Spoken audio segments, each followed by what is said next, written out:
கோபி மஞ்சூரியனை விட கோழி மஞ்சூரியன் செம்ம டேஸ்டா இருக்குங்க. சிக்கன் மஞ்சூரியன் செய்து பார்க்கலாமா? இப்போ சிக்கன்ல எலும்பு இல்லாம இந்த மாதிரி ஒரு மீடியம் சைஸ்ல வெட்டி வச்சுக்கணுங்க. தேவையான உப்பு போட்டு அது கூட மைதா மாவு போட்டுக்கோங்க. சோள மாவும் போட்டுக்கலாங்க.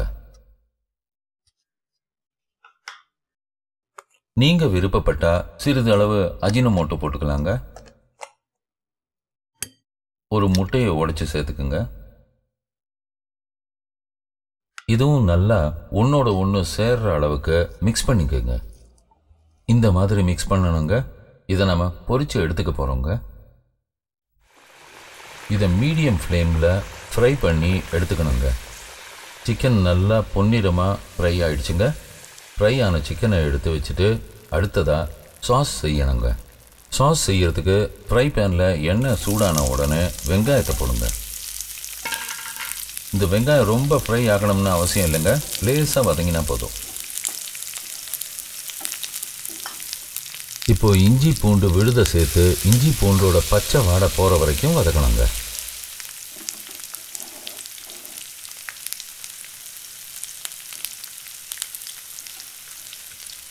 அடுத்தது சோயா சாஸ், சில்லி சாஸையும் போட்டு நல்லா கிளறி விடணுங்க.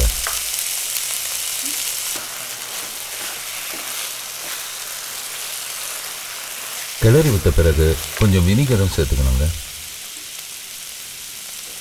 தேவையான உப்பு போட்டுக்கணும். அஜினமோட்டோ சிறிதளவு சேர்த்துக்கலாங்க. உங்களுக்கு விருப்பம் இல்லைன்னு சேர்த்துக்க வேண்டாங்க. மிளகு பொடி சேர்த்துக்கணும். நல்லா கிளறி விட்ட பிறகு கொஞ்சம் தண்ணி சேர்த்துக்கணும். இது வெங்காயத்தாழை போட்டு ஒரு நிமிஷத்துக்கு நல்லா கிளறி விடுங்க. இப்போ நம்ம சிக்கனை சேர்த்துக்கலாங்க.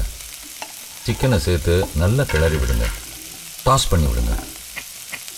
அப்படிதான். இப்போ நம்ம சிக்கன் மஞ்சூரியன் ரெடிங்க. உங்களுக்கு கிரேவியாக வேணும்னா நாம் தண்ணி சேர்த்துக்கிட்டோம்ல, அப்போது கொஞ்சம் அதிகமாக தண்ணி சேர்த்து லேசாக சோள மாவை போட்டு கரைச்சிக்கிட்டிங்கன்னா உங்களுக்கு கிரேவியாக கிடைக்குமுங்க. இப்போ ட்ரை சிக்கன் மஞ்சூரியன் சாப்பிடலாமா? பஞ்சு மாதிரி இருக்கிற மஞ்சூரியன் பசங்க கண்ணில் பட்டா பஞ்சா பறந்துடுங்க.